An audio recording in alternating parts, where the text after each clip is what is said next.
Welcome to Education Matters. Hi, my name is Elaine Holden, and I am your host for the next half hour, right here on Channel 96 in Nashua, New Hampshire. Thank you for joining me today. You know, as I said last week, one of the things that I do is drive around and kind of think about stuff. And one of the things that I was thinking about this week as I drove past several schools was playgrounds and the importance of playgrounds. And I examined many playgrounds this past week, looking for various really good aspects of a playground, both municipal playgrounds and school playgrounds. And I was quite surprised at what I saw, because a number of playgrounds really weren't up to the expected standards that we have today. Now, we don't have a national standard on playgrounds. I started to research this because I was very concerned. There are some state statutes, there are some local community statutes around the country, but federally we don't have any laws governing the types of playgrounds children could play on. So I started to look at some of the standards that are out there. OSHA, which is sort of an overseeing agency for safety, has some expectations for what playgrounds should look like and how they should function. And that's a start.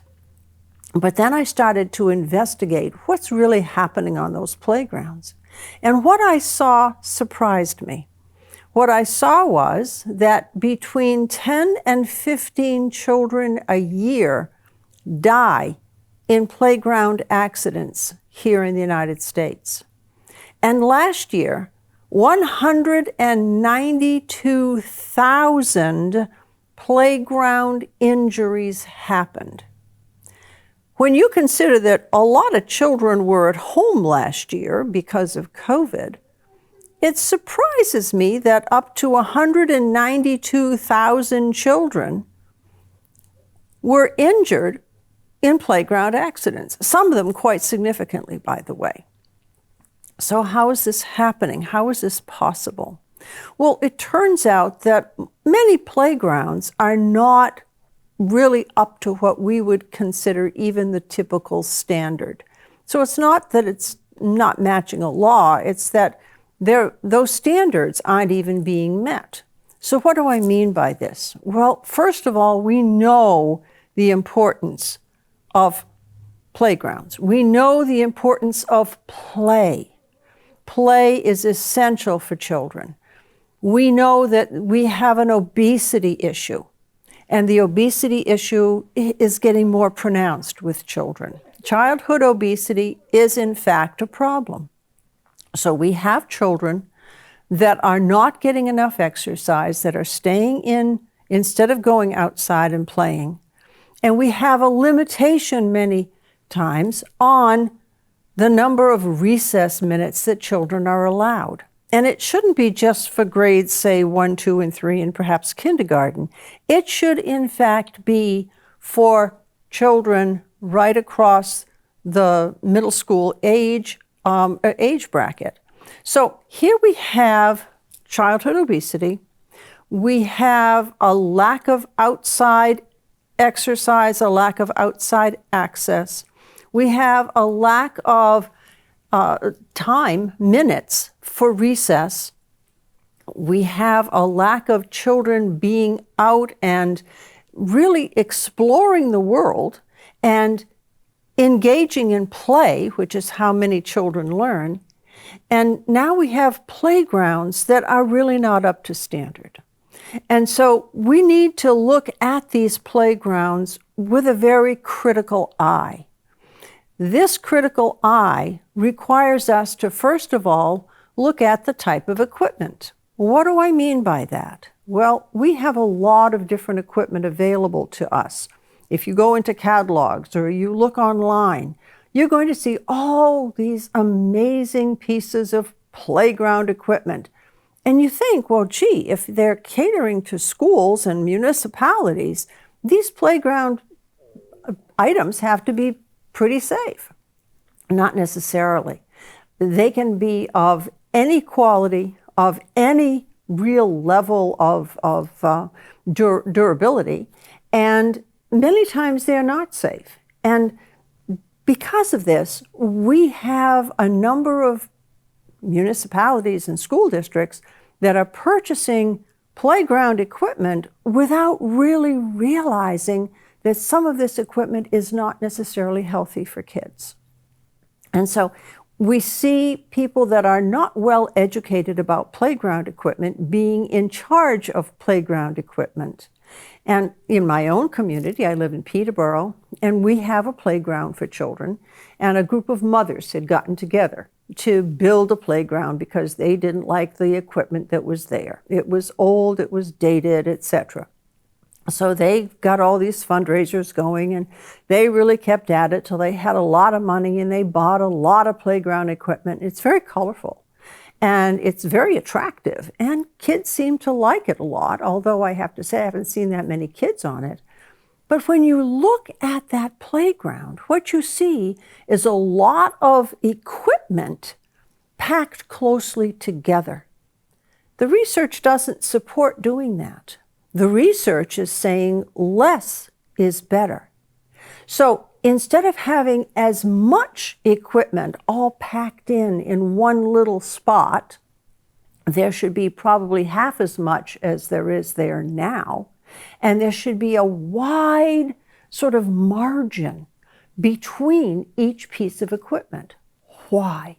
Well, because kids go flying off some of that material, some of those spinning like wheel things, it's hard to even say. It's like a flying saucer almost. And they'll go spinning off, and they can crash into each other when another child is jumping off swings. A lot of different things happen on a playground, as you know. And if there isn't enough room for movement, children really run the risk of crashing into each other and having an accident. And children crashing into each other at a high speed can, in fact, create broken bones, can create a concussion, any number of things. The other thing we have to look at is the surface of the playground. And I know people think AstroTurf or perhaps just regular grass or dirt would be sufficient. A couple of playgrounds I drove past this week, as a matter of fact, had regular tar or hot top on the surface, and then the equipment was placed on top of the hot top. If you fall on it as an adult, it's painful. Now, I realize children probably bounce better than adults do, but the reality is, with 192,000 injuries a year, you can bet that a lot of those injuries are from falling on a very hard surface. There are composite materials. One of them is called a hardwood composite, and there's maybe a half a dozen that are really well-respected surface materials that OSHA says, yeah, it's great. By the way, in order to have a standard as far as what you're looking for, you need to have a surfacing on your playground that will allow a child to fall 12 feet and sustain minimal injuries. I have to say a fall of 12 feet is pretty significant in my book. I don't know what kind of equipment, playground equipment, would have a child falling off it at 12 feet of height. I suppose it's possible, one of those slides perhaps, but still, that's a large number of feet to fall. So we want to make sure that if a child is going to fall that distance, you want as comfortable a surface as possible for that child to land on. So that kind of composite is really important as well. So here we have too much playground equipment in some instances, playground equipment that is too close together, a surface that is not suitable for playgrounds. And now let's think of some of the other issues. Well, when you look at playground design, one of the most important things you have to think of is that playgrounds are not designed by children. Playgrounds are designed by adults, and adults build something that they like visually, that appeals to them, that maybe architecturally fits in. But that's not what kids like or need or should use. They don't take consideration for the age of the person using the playground. We need to remember that children are using a playground, adults are not using a playground. That means, quite honestly, that those individuals that are making decisions on playground equipment and placement of this equipment and the surface that this playground is going to have really need to take into consideration the research and the children. So if that has been done, then let's look at the age of the child. Little ones, and I'm talking preschool and kindergarten as far as school districts go, little ones need to have a piece of equipment that they can work on and play on and have a good time on that's very small and that serves their needs at their size, at their age, at that level of coordination. You have first, second, and third graders. Those kids are a little taller, a little sturdier, so they would need another type of playground activity, really, or equipment. And then you have older kids, grades 4, 5, and 6, and maybe even 7 and 8, who are very active, much more sturdy, and they probably like to have a lot of heavy, intense, almost workout kind of things to play on and to horse around on and to have a good time on and yet still be safe. So this means that there are really 3 and possibly 4 areas that should be in a playground that have really separate sections for those age groups. And so there are designs that are very specific, indicating that between these areas there should be an area of transition. So you have the preschool and kindergarten area, and then a distinct transition into first, second, and third grade, a distinct transition from that into grades 4, 5, and 6, and then a transition into 7 and 8. Now, I grant you that in some school districts, you don't have consolidated schools. You have schools that perhaps have middle schools that are far away from the 5, 6, and 7, or 6, 7, and 8, depending upon how they're breaking things down. And those schools are far away from the 4, 5, 6, or the 1, 2, 3. And so you have different schools in different parts of the community, and I can understand not having such a wide variety of age groups in one particular area for recess. But in municipal situations, those municipal situations need to cater to children of all different ages. So a municipal playground would have to have at least 4 separate areas with distinct transitions between each area in order to let parents and kids know where children in this age group can play. And the other important thing is that sometimes kids like to push the envelope. The younger kids want to go on the big kid equipment. And that's fine, except that the big kid equipment is designed for bigger kids. And this is, again, where injuries can happen. 192,000 a year last year.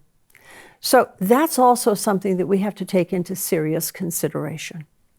So when we're looking at playgrounds, we're looking at 4 distinct areas for the municipal playground. We're looking at playgrounds that absolutely have to cater to the age and size and needs of the children in the school as far as the grade levels go. We also have to recognize that under the Adults with Disability Act, we also have safeguards, really legal safeguards at the federal level for children and access for children. And separate but equal is not going to fly any longer. You cannot have handicapped children basically shunted off to a corner with, well, they can play over there. That's not how it works. That playground equipment has to be accessible to all children. If you have a child with a handicap, that does not mean that that child with a handicap is denied playground access. Instead, that child with a handicap has every right to access that playground just like every other kid, which means that playground equipment needs to be handicapped accessible.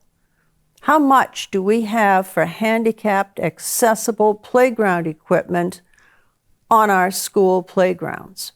That's another question that needs to be asked, and it needs to be asked a lot because we do have handicapped children in our schools. We cannot deny them an education, and an education includes recess. If we have schools claiming to educate the whole child, we cannot just turn around and say, well, sure, we'll do reading and math and whatever else, but we're not going to touch recess. We have to touch recess. We have to make sure that recess is just as accessible to those kids with handicaps as it is to everybody else. And now let's look at the different types of playground usage we have. Not all kids want to be on a jungle gym. Not all kids want to be on swings. Some children like to sit at tables and talk, or maybe play with puppets, or do acts, write little plays and act out little plays, or read books and take turns reading the different lines in the book, depending upon the different character. I'll be this character, you be that character kind of thing. These are the things that children like to do. Some children like to sit and do crafts. Some children like to be on a swing or on the slides or running around, playing tag or whatever other game happens to be going on at the time, jumping rope, playing marbles, whatever. In all instances, those separate areas should be available. Picnic tables for kids that want to sit and talk and maybe read a book. A little theater, perhaps, for children that would like to either do plays or play with puppets, or however that works for them to be able to engage in almost fantasy activities because they're making up stories. They are having fun doing plays and maybe even writing their own stories. So all of these different activities need to be in separate parts of a playground, again, with transition clearly delineated. Because every child should have access to a playground, and every child should have the opportunity to utilize the playground in their best way possible.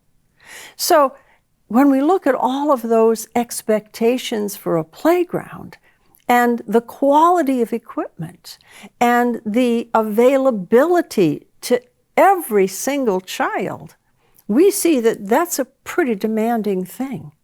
And those demands mean that the person or people making the decision about the type of playground equipment, the playground surface, really have to be knowledgeable.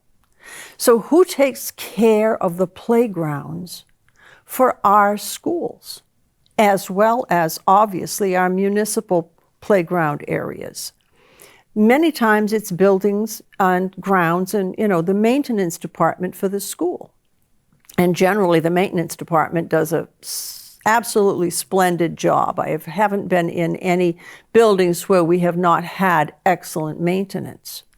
But maintaining buildings and maintaining grounds and parking lots, etc., and having a visually appealing frontage for a school is very different than having exceptional knowledge of what a playground is supposed to do.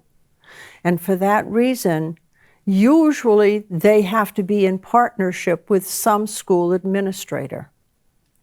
My question is, how knowledgeable are the school administrators that are in charge of the playgrounds? Do we have school administrators that are in charge of the playgrounds? Who's in charge of the playgrounds for our schools? We have a lot of public schools here in New Hampshire. I want to know who's in charge at the school level. Primarily because if we don't have somebody very knowledgeable about playgrounds and able to employ all of those aspects of the research so that we can do the best by our children, then we are remiss. As taxpayers, we have to start asking those questions. Who's in charge of the playgrounds? What's their background and experience? Have they paid attention to the research? And most importantly, have they actually been on those playgrounds and watched the children and see how they're playing? You know, it's all well and good to put big pieces of expensive equipment on a playground.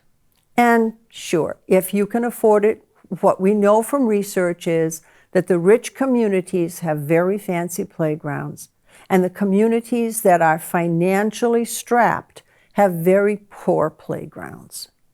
We also know that when people make contributions to sort of improve a playground, they tend to buy too much equipment. And so we have to have a balance between the enthusiasm to have as much equipment as possible and the understanding that too much is not good. Less is better. And so with that type of a balance, we need to have somebody in the school system who can explain this to people and explain why we have certain development as far as the transition spots between one area and another, and the importance of the surface material so that children don't get terribly injured, and explain how we employ the research successfully to make a decent playground. All of this is important, and all of this has to be taken into consideration. So my question is, when you have a school administrator who's being interviewed for the job, how many questions are given to that administrator with respect to playground development and playground management?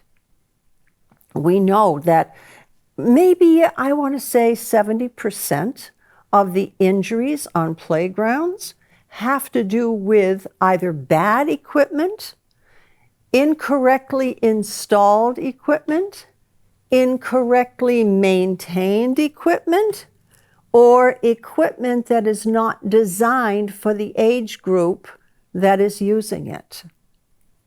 All of these things have to do with playground equipment. And that's not even thinking about all those other pieces that we have to really sort of blend into the mix. So when we have a school administrator who is being interviewed for a job, I'm strongly suggesting that that school administrator needs very much to have questions posed to him or her about playground management, playground design, all kinds of playground questions. Now, it also comes to attention as far as supervision. In a municipal playground, children are supposed to be supervised by their parents. It's not just one of these, just go to the playground and play. Now, maybe we did this as kids. We all congregated at the local playground and we all played, and somehow or other we all survived. Yeah, there was probably a broken bone or two. But if you think back on the type of playground that was sort of in vogue years ago, you'll also see that it was maybe a grass surface, which is not necessarily the best, but it's better than the tar or the hot top surface, certainly. And you also probably remember that there were some injuries. And if you think back, you'll probably say, oh yeah, there was that chipped tooth and that broken arm and on and on and on. And again, 10 to 15 children die every year in this country from playground injuries. 192,000 children have playground injuries, so it's not uncommon. I'm trying to say that All of our children deserve to be in a playground that is safe, that is welcoming, that is supervised, municipal supervised by parents, school supervised by teachers. That doesn't mean that the teachers huddle over in a corner, drink coffee, and gossip among themselves. It means that the teachers are actually out there actively watching the children. Because what happens? In playground play, those children that are vulnerable can indeed be bullied, they can be pushed around, they can experience some pretty unsafe situations on a playground. And these unsafe situations need to be stopped. And that means that the teachers need to be monitoring, not just watching from a distance, but actually walking around the playground and observing and seeing what the children are doing and how they're behaving. To go back to my community again, a few years ago, the school principal at the time had set up a school slide, one of those big metal slides, that was at the top of a very steep hill, and the children would slide down the slide and literally go flying off and then land at some distance away. It was very appealing to older boys who were strong and sturdy and could handle this. But when the younger kids went flying off and broke a couple of legs, that became an issue. And somebody finally figured out that that's not necessarily a healthy thing to do for any child, but it's really not healthy for grades 1, 2, and 3. Too many kids were tumbling off and breaking bones and getting concussions. So the slide finally was moved. Bottom line, that principal, actually he didn't last all that long, but that principal was not thinking about safety.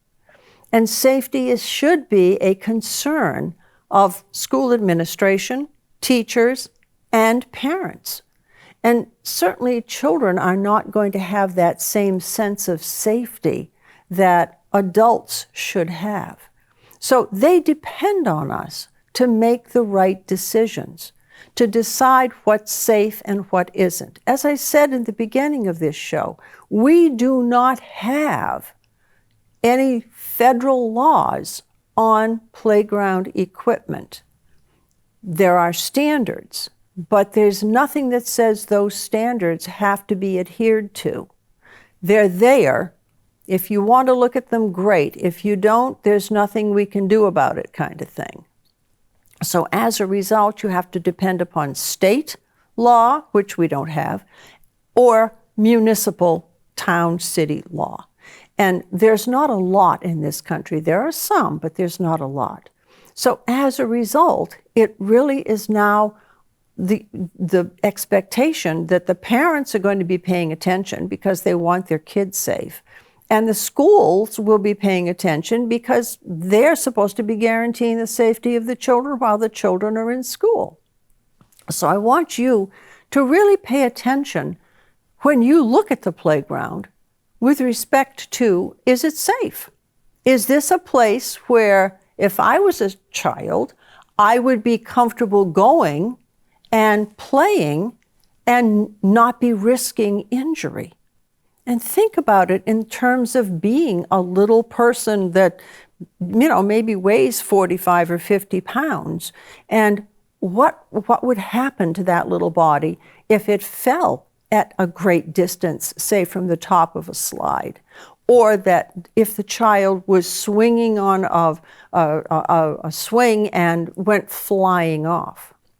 Now, the other thing with respect to playground equipment, there's a big difference between playground equipment and gymnasium equipment. And anything like a rope that can be hanging from some large bar that can possibly be frayed or that can wear away is very dangerous. Think of the number of ropes that children swing on in playgrounds, and think of how dangerous those ropes can be if they fray or break. And remember, those ropes belong in a gymnasium under the supervision of a phys ed teacher, not on a playground. Think of those heavy swings, those bars, the rings that you go from one to the other. You grab one and you swing out and you grab another and you work your way across a fairly high area on either swinging, those metal, like they're little circles and you hang on to them and they're on a rope or a chain, or you have a series of bars that you swing across. All of those are really not designed for playgrounds. Those are designed for gymnasiums, and gymnasiums, unfortunately, have no place crossing over into playgrounds. And this is a serious issue. So I would ask you, please, if you could ask questions, consider what your local playground looks like, consider how safe it is, make notes.